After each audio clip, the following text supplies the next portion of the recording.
Hello everyone, welcome to @learn with Garima Singh YouTube channel. जैसा कि आप सभी जानते हैं कि मैं यहाँ पर आप लोगों को रीजनिंग पढ़ाती हूँ फॉर एसएससी एग्जामिनेशंस।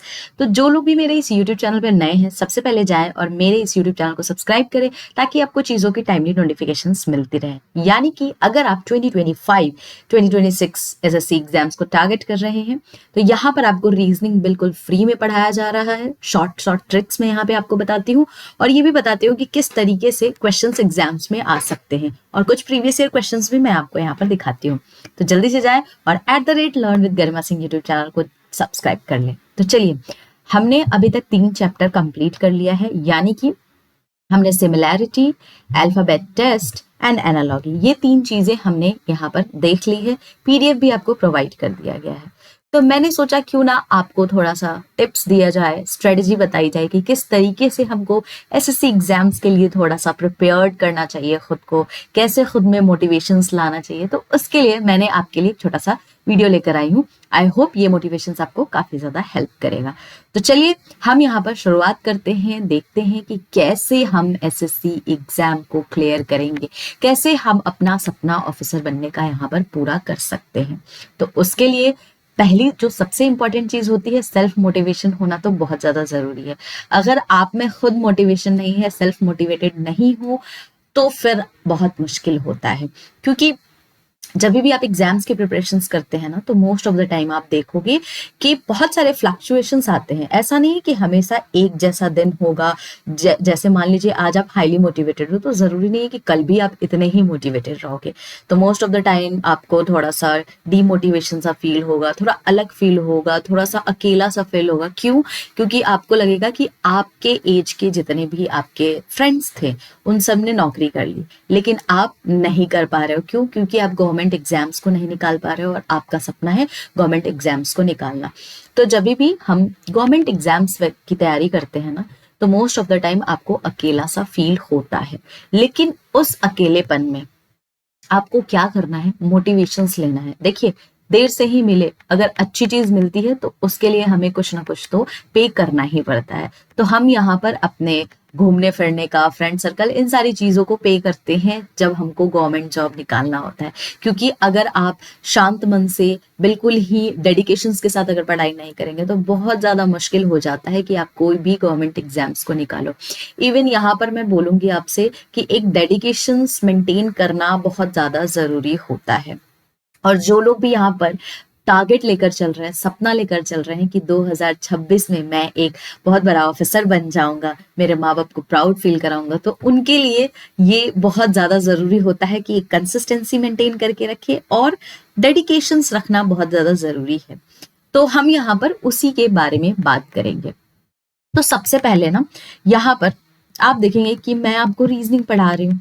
तो यहाँ पर मैंने आपको जब स्टार्टिंग में रीजनिंग का सिलेबस बता रही थी, तब मैंने आपको 2 चीजें बताई थी कि इसमें वर्बल और नॉन वर्बल रीजनिंग हम दोनों पढ़ने वाले हैं। ठीक है, जिसमें वर्बल में आप देखेंगे 32 चैप्टर्स यहाँ पर मैं कवर कराऊंगी और नॉन वर्बल में आपके 9 चैप्टर्स हैं। अब दिमाग में आता है कि भाई इसी में मेरे को 41 चैप्टर्स पढ़ने हैं, राइट? और मेरे पास आखिर आपके पास टाइम काफी ज्यादा है, अभी आपको टेंशन नहीं लेना है, एग्जाम अभी काफी दूर है, तो आराम से यहाँ पर पढ़ सकते हैं। लेकिन आपके दिमाग में आएगा, मैम मेरे पास 4 सब्जेक्ट्स हैं पढ़ने के लिए। अब बहुत ज्यादा दिक्कत होती है, हमारे पास तो टाइम टेबल ही नहीं होता कि कैसे पढ़े, बहुत ज्यादा मेसी मेसी सा हो जाता है। हम रीजनिंग को बहुत कम टाइम देते हैं।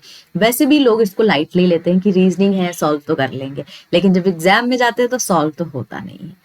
तो इसलिए हर चीज, जो भी जितने भी पेपर्स आपके एग्जाम्स में आते हैं ना, सारे के सारे पेपर्स बहुत ज्यादा इंपॉर्टेंट होते हैं गाइस। आप किसी को भी कम मान के नहीं चल सकते। किसी एक में भी आपका अगर नंबर खराब आता है, आप फिर से रह जाते हो।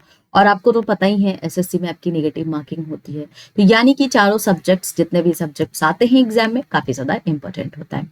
वेटेज भी सबका एक ही है ना, 25-25 क्वेश्चन है। तो इस तरीके से आपको क्वेश्चंस आते हैं। नेगेटिव मार्किंग सभी में है। टाइम का आपको कॉन्स्ट्रेंट है, यानी कि टाइम लिमिट होती है इस पेपर में। तो कैसे पढ़ाई करें कि हम फर्स्ट अटेम्प्ट में ही एसएससी एग्जाम्स को निकाल लें? तो it's not about reasoning, it's about all the subjects जो भी एसएससी एग्जाम्स में आते हैं, सभी के लिए आपको सेम स्ट्रेटजी अपनानी चाहिए।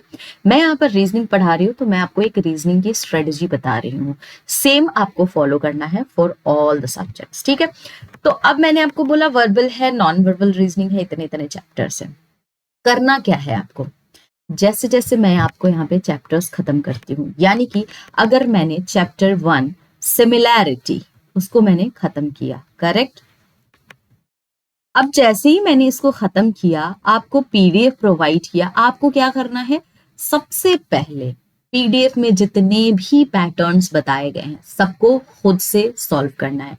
नहीं समझ में आता है, पॉज बुक हमारे वीडियो को वापस से देखिए, बार बार अगेन एंड अगेन देखिए। फिर भी नहीं समझ में आता है, कमेंट सेक्शंस में आप अपने क्वेश्चंस को डालिए कि मैम मुझे ये समझ में नहीं आ रहा है, आप प्लीज बता दो, and the very next session में मैं आपको ये सारी चीजें समझा भी दूंगी। ये तो होगा पहला, जैसे जैसे पढ़ाती जाऊंगी वैसे वैसे आपको चैप्टर्स को कंप्लीट करना है, क्योंकि यहाँ पर मैं क्या कर रही हूँ, आपको बेसिक से पढ़ा रही हूँ। तो मैं सबसे पहले, आपने भी देखा होगा, अगर आपने नहीं देखा है अभी तक तो जल्दी से जाकर प्लेलिस्ट बना हुआ है, जाकर देखिए कि मैंने कैसे कैसे सब्जेक्ट इसमें चैप्टर्स पढ़ाए हैं।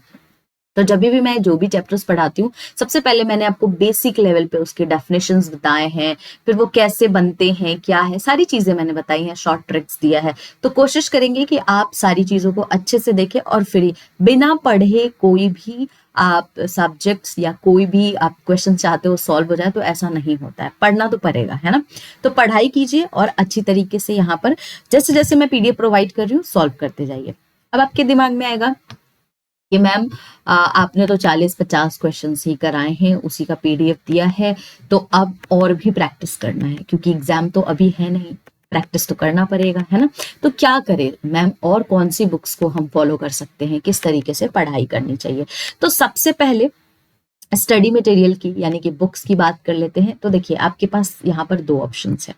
अगर मैं आपकी जगह होती, मैं प्रिपरेशंस कर रही होती, तो मेरे लिए किरण प्रकाश की जो ये बुक है SSC reasoning chapter wise and type wise, जो आपका लेटेस्ट होगा, जिसमें आपको 2023 तक के सारे क्वेश्चंस मिल जाए, ठीक है।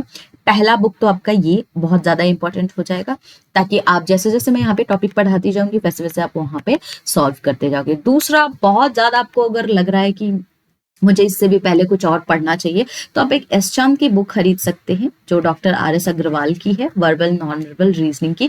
इसमें आपको डेफिनेशंस, बेसिक कॉन्सेप्ट, सारी चीजें समझाई हुई है। तो अगर थोड़ा सा डीप डाउन जाना है, डीप डाइव करना है, तो आप इसको जरूर खरीद लें। इसमें आपको सारे के सारे टॉपिक, सारे के सारे चैप्टर्स और नंबर ऑफ क्वेश्चंस बहुत सारे मिलेंगे आपको, ठीक है।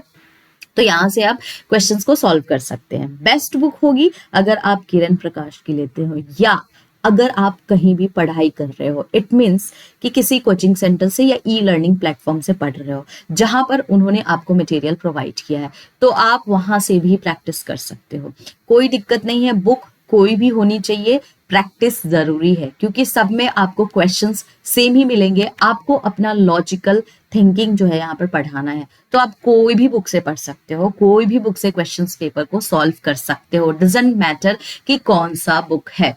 एग्जाम, अगर कोई बहुत ही दिमाग टैलेंटेड बच्चा है तो उनके लिए सिर्फ प्रैक्टिस के लिए क्वेश्चंस जरूरी होता है, कौन से बुक कहाँ से ले रहे हैं वो ज्यादा इंपॉर्टेंट नहीं होता है। हमको यहाँ पर ब्रेनस्टॉर्म करना है, लॉजिक्स को समझना है, ठीक है। तो आपके लिए ये बुक है, प्रेफर किया गया है। नहीं लेना तो आप जो भी ई लर्निंग प्लेटफॉर्म से या कोचिंग से पढ़ रहे हैं वहां का भी मटेरियल आप ले सकते हैं, ठीक है। तो ये तो हो गई कि स्टडी मटेरियल जो जो पढ़ाया उसको यहाँ से सॉल्व करना है। बेसिकली मैं जो पढ़ा रही हूँ उसको आप यहाँ से भी पढ़ सकते हैं, चैप्टर वाइज, टाइप वाइज, यहाँ से प्रैक्टिस करें क्वेश्चंस को। अगर ये भी क्वेश्चंस खत्म हो जाते हैं तो आ जाइए वर्बल नॉन वर्बल रीजनिंग की एस चंद की बुक ले लीजिए। इससे ये भी खत्म हो गया तो ऑनलाइन बहुत सारा प्लेटफॉर्म है जहां पर आपको मल्टीपल क्वेश्चंस मिलेंगे। नहीं मिल रहा है तो आप मुझे कमेंट सेक्शन में बताइए, मैं दुनिया भर के आपके क्वेश्चंस दे दूंगी प्रैक्टिस करने के लिए, ठीक है। आराम से यहाँ से प्रैक्टिस कीजिएगा। अब बात आती है कैसे पढ़ना है।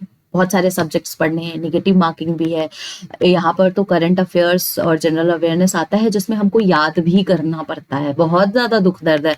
मैम मैथ्स भी है, मैथ्स के फॉर्मूला भी नहीं याद होते। इंग्लिश में भी बहुत सारे आपके कॉन्सेप्ट्स हैं जिसको आपको याद, सिनोनिम्स, एंटोनिम्स, ठीक है, वन वर्ड जो आपके आते हैं, इडियम्स, फ्रेजेस बेसिकली, तो ये सब याद करना पड़ता है मैम, बहुत सारा है मैम, नहीं हो पाता है ना, ऐसा दिमाग में आता है। लेकिन अगर आपने ऑफिसर बनने का सपना देखा है तो उसको पूरा करने की भी जिम्मेदारी आपकी है, राइट।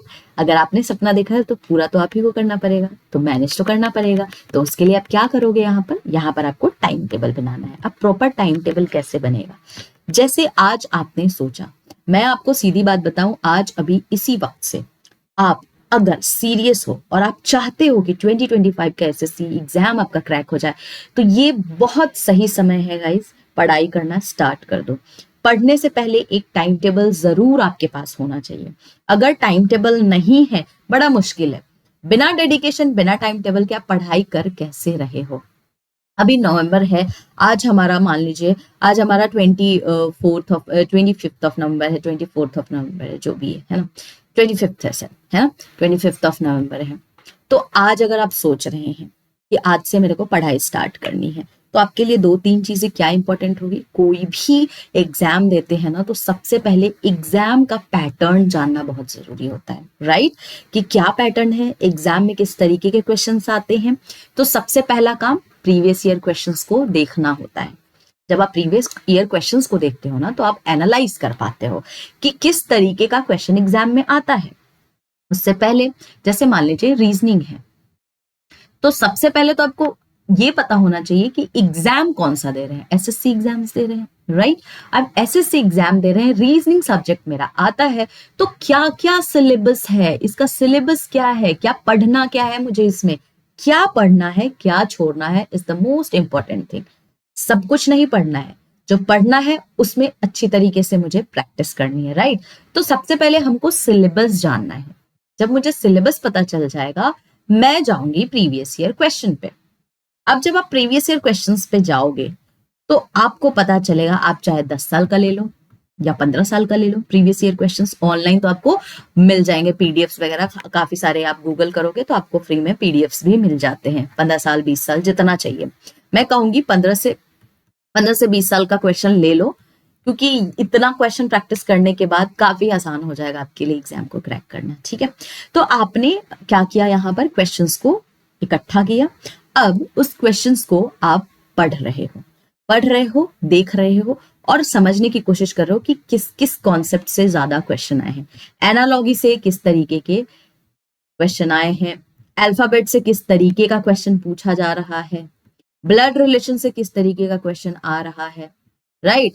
तो ये सारी चीजें आप यहाँ पर एनालाइज करोगे, आइडिया लगेगा तो अब आप उसी तरीके से दिमाग भी लगाओगे और उसी तरीके से क्वेश्चंस को पूरा भी करोगे, यानी कि सॉल्व करोगे, ठीक है। तो प्रीवियस ईयर क्वेश्चंस को हमको यहाँ पर क्या करके चलना है, इसको एक स्ट्रॉन्ग पिलर मान के चलना है आपके प्रिपरेशंस का। बिना प्रीवियस ईयर क्वेश्चंस के, बिना प्रीवियस ईयर प्रिपरेशंस के क्वेश्चंस के आप कुछ नहीं कर सकते। अरे जब आपको पता ही नहीं है कि एग्जाम में क्वेश्चन कैसे पूछे जाते हैं, सब्जेक्ट को कैसे पढ़ेंगे। जब आपको पता ही नहीं है कि खाना बनाने में कौन सा मसाला यूज करते हैं, बनाओगे कैसे। चाय बनाते हैं घर में, जब आपको पता ही नहीं है कि चाय बनाने में दूध लगता है या दही लगता है, आप चाय कैसे बनाएंगे। चीनी लगता है, नमक लगता है, कैसे पता चलेगा। तो ये तो आप किससे पूछते हो, अपने मम्मी पापा से पूछोगे, दादा दादी से पूछोगे चाय कैसे बनाते हैं। तो वो क्या हुआ, आपने अपने बड़े यानी कि जो आपसे पहले इस काम को कर रहे थे उनसे आपने पूछा कि चाय कैसे बनती है, या आपने गूगल किया। तो सिमिलरली यहाँ पे भी आप देखेंगे, जब आप कोई भी पढ़ाई करते हैं तो आप क्या करोगे, आप किससे पूछोगे। या तो आप गूगल करोगे कि भैया गूगल भैया हमको बताइए कि प्रीवियस ईयर में किस तरीके के क्वेश्चन आए थे रीजनिंग में या इंग्लिश में या मैथ्स में। अब गूगल भैया आपको जवाब देंगे कि ये क्वेश्चन आए थे। वो भी नहीं, आप किससे पूछोगे। तो प्रीवियस ईयर क्वेश्चंस के लिए कहीं तो जाओगे। बिना क्वेश्चन, बिना पास्ट जाने आप फ्यूचर कैसे देखोगे। पास्ट में तो जाना ही पड़ेगा, यानी प्रीवियस ईयर क्वेश्चंस को तो देखना ही पड़ेगा मुझे यहाँ पे। तो हमारे लिए कोई भी एग्जाम्स की प्रिपरेशंस करो, doesn't matter. Previous year questions नहीं बन पा रहे हैं, प्रीवियस ईयर क्वेश्चंस आपको नहीं पता है, भूल जाओ, आप एग्जाम क्वालिफाई करने वाले हो। क्या करना है, प्रीवियस ईयर क्वेश्चंस को प्रैक्टिस, जितना हो सके उतना प्रैक्टिस करना है। तो इट्स टाइम फॉर प्रैक्टिस। और प्रैक्टिस से पहले क्या करना है, कॉन्सेप्ट्स को स्ट्रॉन्ग करना है। कैसे करेंगे कॉन्सेप्ट को स्ट्रॉन्ग, जब हमको पता चल जाएगा सिलेबस। जब हमको सिलेबस पता चल जाएगा कि एसएससी में एनालॉगी आता है, एसएससी में सिमिलैरिटी आता है, तो हम उस कॉन्सेप्ट को पढ़ेंगे, प्रीवियस ईयर क्वेश्चंस को सॉल्व करेंगे और हमको समझ में आएगा कि कितना हमने पढ़ा है और कितना हमसे सॉल्व हो रहा है। ठीक है, नाउ इसके बाद आता है मॉक टेस्ट। जब आपने सिलेबस देख लिया अच्छे से, बेसिक्स कॉन्सेप्ट क्लियर कर लिया, बेसिक कॉन्सेप्ट तो मैं आपको पढ़ा ही रही हूं, इसके बाद आपने क्या किया, प्रीवियस ईयर क्वेश्चंस को सॉल्व किया। प्रीवियस ईयर क्वेश्चंस सॉल्व हो रहे हैं नहीं हो रहे, आप वापस से बेसिक पे जाओगे, वापस से उसको पढ़ने की कोशिश करोगे, समझने की कोशिश करोगे। नहीं होता है, आपको यहाँ पर मेंटोर की हेल्प लेनी है, यानी कि आप हमसे पूछ सकते हैं या जिनसे भी आपको, मैं ये नहीं कहती कि मैं ही पढ़ाऊंगी तो आप क्लियर करोगे, आपको जिनसे कंफर्टेबल हो, जिनका समझ में आता है आप उनसे पढ़े, बिल्कुल पढ़े। ऑनलाइन प्लेटफॉर्म है, फ्री है, बहुत सारे लोग आपको रीजनिंग, एसएससी, बहुत सारी चीजें पढ़ाते हैं, आपको जिनका अच्छा लगता है आप पढ़ सकते हैं। ठीक है, तो उन मेंटोर को आप फॉलो करें। हमेशा याद रखें 10 मेंटोर को कभी फॉलो ना करें। ठीक है, आप अगर एक को फॉलो कर रहे हैं ना, तो स्टार्टिंग से लेकर के एंड तक उन्हीं को फॉलो करें। ये जो बीच बीच में आप लोग 10-10, 5-5 ऐसे मेंटोर चेंज करते रहते हो, फिर वो क्या होता है ना कि माइंड भी ऐसा होता है कि अरे पता नहीं क्या, कंफ्यूज होते हो। जब मैं एग्जाम्स की तैयारी करती थी, मेरा भी सेम होता था, क्योंकि मैं आपके माइंड को पढ़ सकती हूँ, क्योंकि मैं सेम स्टेज से गुजरी हूँ। तो वहां पर क्या होता था कि एक मेंटोर से पढ़ा, अब लगा कि यार YouTube पे फ्री में पढ़ा रहे हैं, क्या ही पढ़ाएंगे, चलो थोड़ा सा पेड वाले को देख लेते हैं, पेड वाले पे चली गई। फिर उसके बाद लगा नहीं यार इसमें भी मजा नहीं आ रहा, चलो दूसरे वाले का देख, फिर दूसरे वाले। अब इससे क्या होता है ना कि इतनी कंफ्यूजन बढ़ जाएगी, किसका पढ़े, कौन सा मटेरियल सही है, क्या, ये नहीं करना है। यही से डिटोरिएशन स्टार्ट होता है। कंसिस्टेंसी का ये मतलब नहीं होता कि सिर्फ पढ़ाई में, मेंटोर में भी आपको कंसिस्टेंसी रखनी पड़ेगी। यानी कि अगर आपने मुझसे पढ़ना स्टार्ट किया, मान लीजिए आप गरिमा मैम से पढ़ रहे हैं, तो आप उन्हीं को फॉलो करेंगे टिल एग्जाम तक। नहीं समझ में आ रहा है, जैसे हो सकता है 2, 4, 5 लेक्चर्स के बाद आपको नहीं समझ में आ रहा है, तो अगर आप दूसरे मेंटोर के पास, किन्हीं भी मेंटोर के, तो उनको फॉलो करें, 1-2 मेंटोर को फॉलो करें और उन्हीं से कंसिस्टेंटली पढ़े, क्योंकि at the end of the day हम आपको गाइड कर रहे हैं, पढ़ना आप ही को है, लॉजिक्स आपको बनाने हैं। हम यहाँ पर आपको बस समझा रहे हैं कि आपको पढ़ना कैसे है, हम सिर्फ बूस्ट कर सकते हैं, सारी मेहनत आपकी होती है। ट्रस्ट मी गाइस, अगर कोई ये कह रहा है कि हमारी वजह से आप क्वालिफाई कर रहे हो, तो ऐसा नहीं है। आप खुद की वजह से क्वालिफाई करते हो, किसी भी एग्जाम को क्रैक करते हो, आपकी मेहनत, आपकी कंसिस्टेंसी होती है। मेरा काम एज अ मेंटोर आपको गाइड करना है कि आपको कैसे पढ़ना है। आप मत पढ़ो मुझसे, आपको जिनसे पढ़ना है पढ़ो, लेकिन एक कंसिस्टेंसी वहां भी मेंटेन रखे।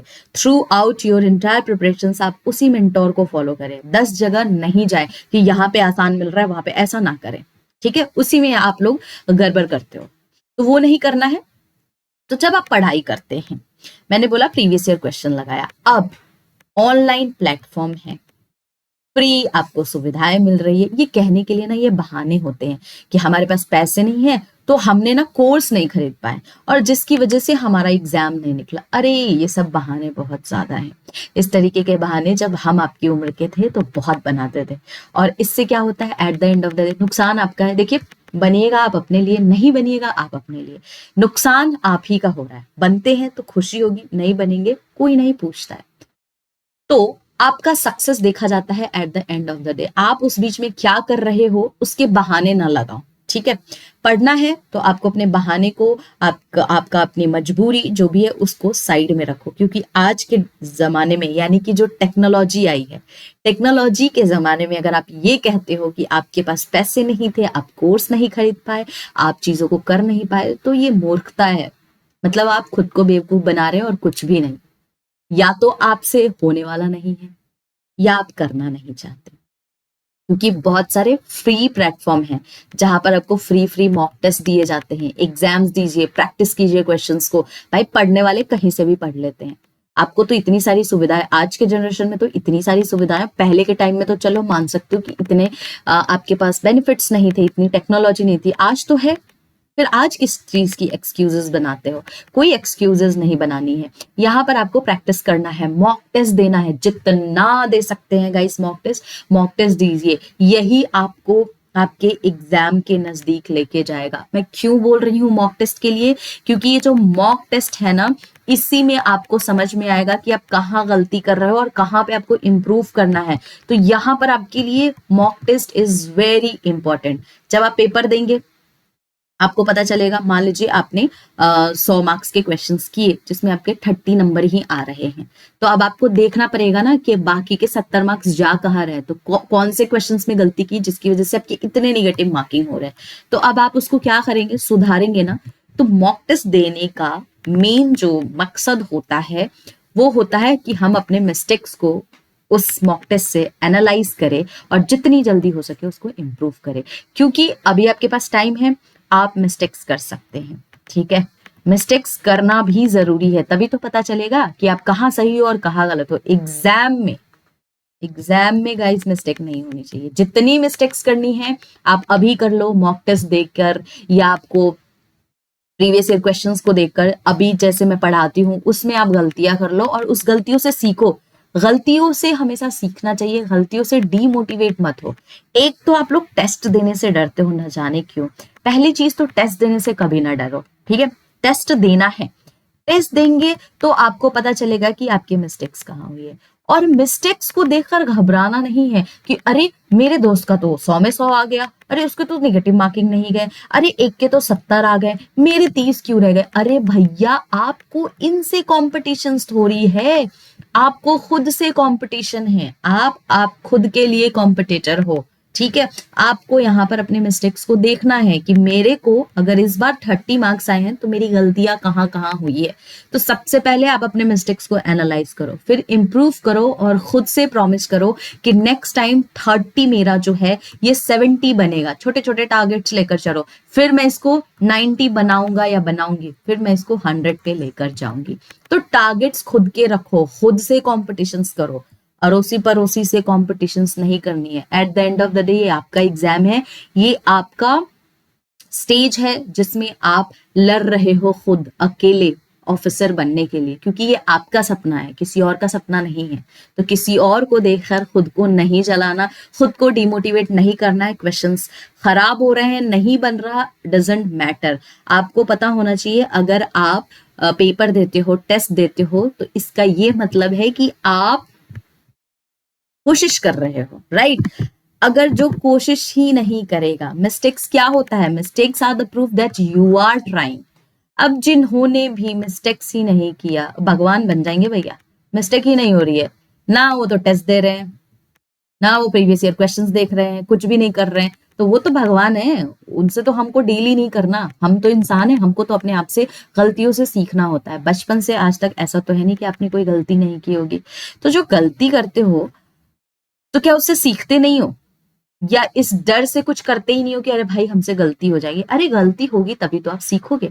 तो मिस्टेक्स आर द प्रूफ कि आप कोशिश कर रहे हो, आप मेहनत कर रहे हो, and you are in the right direction. तो यहां पर आपको क्या करना है, टेस्ट दीजिए, ठीक है, एनालाइज कीजिए अपने मिस्टेक्स को और इम्प्रूव कीजिए। और एवरीडे ना खुद को मोटिवेट कीजिए, खुश रहिए, कभी भी डीमोटिवेट मत होइए। और जैसे ही आपको डीमोटिवेशंस आते हैं ना, आप देखो कि ये आपका सपना है, ये आपने अपने आंखों से देखा है, कोई और उसको इमेजिन नहीं कर सकता। आपने देखा है कि आपको वर्दी चाहिए, आप ऑफिसर बनना चाहते हैं, तो ये आपकी आंखों का सपना कोई और नहीं जानता। तो ये कितनी बड़ी खुशी की बात है कि कल को अगर आप ऑफिसर बनते हो तो कितना प्राउड आपको खुद को फील होगा, और आपके साथ साथ आस पड़ोस के जितने भी आपके पेरेंट्स हैं, फैमिली, सभी को खुशी होगी, ठीक है। तो जब भी कोई भी काम करे गाइस, मेक श्योर कि वो आप अपनी खुशी के लिए कर रहे हैं। नहीं खुश हो रहे हैं, नहीं हो रहा प्रिपरेशंस, छोड़ दें। अगर आपकी इसमें खुशी नहीं है, अगर आप सिर्फ पेरेंट्स के लिए या लोगों को दिखाने के लिए, अगर आप एसएससी या किसी भी गवर्नमेंट जॉब की एग्जाम्स की प्रिपरेशंस कर रहे हैं, तो आज अभी इसी वक्त छोड़ दे, क्विट कर दे। आपकी खुशी है तो ही करें, नहीं है खुशी, जस्ट गिव इट। क्योंकि यहाँ पर आपके जो प्रिपरेशंस का दौरान होता है ना, इसमें आपको बहुत फ्लक्चुएशंस देखने को मिलते हैं। तो जोश जोश में आज मोटिवेशन आया, आज हम पढ़ाई करेंगे, और कल फुस, ऐसा नहीं करना है। मोटिवेशन अगर लाया है तो टिल जब तक आपकी जर्नी कंप्लीट नहीं होती तब तक आपको पढ़ना है, पढ़ना है, पढ़ना है, पढ़ना है। अपने मिस्टेक्स को इम्प्रूव करना है और उस मिस्टेक्स को दोबारा नहीं दोहराना है, ठीक है। तो इस तरीके से आपको यहाँ पर क्या करना है, कोशिश करना है। तो practice makes a man perfect. तो यहाँ पर क्या करना है, आपको प्रैक्टिस करना है and consistency is the key to success. तो यहाँ पर कंसिस्टेंसी को मेंटेन करना है, काम रहे, मोटिवेटेड रहे, खुश रहे, ठीक है, और आराम से एग्जाम्स की प्रिपरेशंस करें। देखिए यहाँ पर मैंने आपको एक देख रहे हैं आप, पहले आपने क्या किया, सीखा, लर्न किया, लर्न करने के बाद आपने प्रैक्टिस किया, फिर इम्प्रूव किया, और जब आप इम्प्रूव करने लगते हो तो सक्सेस तो खुद ही आपके हाथ में है भाई। इम्प्रूवमेंट कीजिए और एक दिन जो कहते हैं ना I am not possible, then you are possible, ठीक है। आई एम नॉट पॉसिबल ऐसा कभी नहीं हो सकता है। अगर आप ये 3 स्टेज से गुजर रहे हो, यानी लर्न, प्रैक्टिस एंड इम्प्रूव, तो सक्सेस झक मार के आएगी आपके पास। तो सक्सेस के लिए ये 3 चीज बहुत जरूरी होती है। 0 लेवल से आपको चलना ही पड़ेगा, नहीं चलेंगे तो सक्सेस डायरेक्ट रातों रात सक्सेस नहीं मिलता है। इसके लिए बहुत प्रैक्टिस करनी पड़ती है, सालों की मेहनत होती है, डेडिकेशन होता है, बहुत सारी चीजों को छोड़ना पड़ता है। तो यहाँ पर तब जाके आपको एक सक्सेस दिखाई देता है। आप जो मोटिवेशनल स्पीच देखते हो, सुनते हो, और आपको लगता है रातों रात अंबानी अंबानी बन गया, ऐसा नहीं था। उसके पीछे उसके 14 साल, 15 साल, 20 साल की मेहनत थी, तब जाके वो आज एक बहुत बड़ा बिजनेस टाइकून बन के बैठा हुआ है। तो आपको भी वैसे ही करना है। मूवी नहीं चल रही है कि हम सपना देख रहे हैं और अचानक से सक्सेस मिल रहा है। मेहनत हर जगह है, चाहे आप गवर्नमेंट जॉब में हो या प्राइवेट सेक्टर में हो या दुनिया का कोई भी काम कर रहे हो। इवन जो एक फार्मर होता है ना, किसान को तो जानते ही हो, है, तो किसान भी बहुत दिन रात मेहनत करता है, तब जाके वो गेहूं उगाता है, चावल उगाता है, जिसको आप खाते हो। अगर वो मेहनत ना करे तो आज के डेट में आप भूखे मर जाओ। तो हर कोई दुनिया में मेहनत कर रहा है, आप इतनी सी मेहनत नहीं कर सकते हैं? आपको टेक्नोलॉजी दी गई है, आपके माँ बाप आपको इतनी सारी सुविधाएं दे रहे हैं, पढ़ने का मौका दे रहे हैं, आपके पास एक गोल्डन अपॉर्चुनिटी है कि आप खुद को प्रूफ कर सको, तो कर क्यों नहीं रहे हैं? It's not about government job, it's about any job, कुछ भी जिसमें आपको खुशी मिले। वेदर इट्स आपको एसएससी एग्जाम्स निकालने हैं, या कोई बहुत बड़ा आईएएस ऑफिसर बनना है, डीएम बनना है, एसपी बनना है, या आप अपना खुद का बिजनेस स्टार्ट करना चाहते हैं। हर चीज 0 से ही शुरू होती है और इंसान अपनी गलतियों से ही सीखता है। तो you need to learn from your mistakes and do not repeat that mistake again and again, ठीक है। इम्प्रूवमेंट करना है, कोशिश करना है, फुल मोटिवेशन, खुश रहना है, ऑलवेज खुश रहना है। किसी को फर्क नहीं पड़ता आप मर रहे हो, जी रहे हो, डीमोटिवेटेड हो, मोटिवेटेड हो, किसी को फर्क नहीं पड़ता, ठीक है। तो आप अपने आप को काम रखें, खुश रहें, और एग्जाम्स की प्रिपरेशंस ईमानदारी से करें। ईमानदारी समझते हैं ना, ईमानदारी ही होनी चाहिए हर काम में। ईमानदारी, ऑनेस्टी दिखनी चाहिए। झक मार के सक्सेस आएगा आपके पास। इसने कहा है कि जो मेहनत करते हैं उनको सक्सेस नहीं मिलता है, हाँ, लेकिन वो जो मेहनत है, जो आप काम कर रहे हैं, वो राइट डायरेक्शन में होना चाहिए। किसी भी चीज का शॉर्टकट नहीं होता है, हर चीज के लिए आपको मेहनत करनी पड़ेगी, छीननी पड़ती है। ये जो अपॉर्चुनिटी कहते हैं ना, अपॉर्चुनिटी को ग्रैब करना पड़ता है, ऐसे ही नहीं आती, आपको छीनना पड़ेगा। अगर आपके नसीब में नहीं है ना, तो आपको उसको नसीब को बनाना पड़ेगा, बदलना पड़ेगा। You have to prove yourself. कैसे प्रूव करेंगे? जब आप सीखेंगे ही नहीं, लर्न ही नहीं करना, प्रैक्टिस ही नहीं करेंगे, इंप्रूव ही नहीं करेंगे, तो भैया सक्सेस कैसे आएगी? हवा में आएगी? हवा में कुछ नहीं आता। आप भगवान से भी कोई चीज मांगते ना, तो ऐसा नहीं है कि आपने मांगा आपको भगवान दे देते हैं।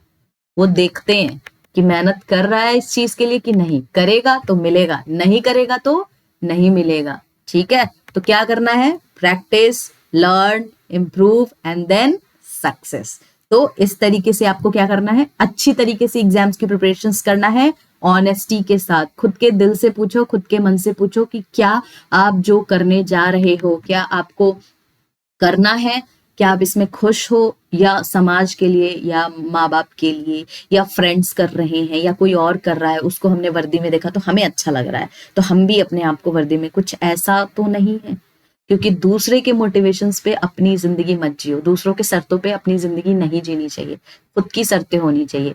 खुद का मोटिवेशन, खुद का इंटरनल डेडिकेशन होना चाहिए, ठीक है, तभी आप लाइफ में सक्सेसफुल होगे। तो आपको क्या करना है, अच्छी तरीके से पढ़ाई करनी है, मोटिवेशंस रखना है। आज अभी इसी वक्त जाए, कॉपी पेन उठाएं अपना और लिखे कि क्या सच में आपको एसएससी करना है, या आप कुछ और करना चाहते हो, या आपका डांसिंग में ज्यादा मन लग रहा है, या आपको अपना बिजनेस करना है, या कोई चाहता है कि हमको नहीं गवर्नमेंट जॉब तो मेरे से ना होगा, प्राइवेट जॉब करना है, क्या करना चाहते हो। सबसे पहले आज एक काम करो, जाकर लिखो करना क्या है जिंदगी में। छोड़ दो मम्मी पापा क्या सोचते हैं, छोड़ दो भाई बहन क्या सोच रहा है, तुम्हारा दोस्त क्या सोचता है, आगे पीछे अड़ोस पड़ोस कौन क्या सोच रहा है, डजंट मैटर। मैटर यहाँ पर आपका होना चाहिए, खुशी आपको मिलनी चाहिए। तो जाए लिखे आपको करना क्या है। अगर आपको एसएससी करना है या कोई भी कुछ भी करना है, एक डेडिकेशन, क्या करना है, सबसे पहले लर्न करना है, फिर प्रैक्टिस करना है, फिर इम्प्रूव करना है, फिर सक्सेस खुद आएगा। तो इस तरीके से आपको दिमाग लगाना है और बढ़िया तरीके से पढ़ाई करनी है।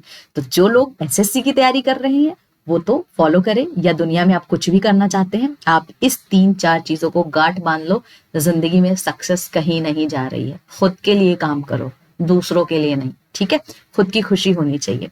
तो चलिए, आज के लिए बहुत ज्यादा हो गया है मोटिवेशनल स्पीच। तो आई होप आपको यहाँ पर चीजें समझ में आई होगी कि किस तरीके से हमको लाइफ में, करियर में आगे बढ़ना चाहिए।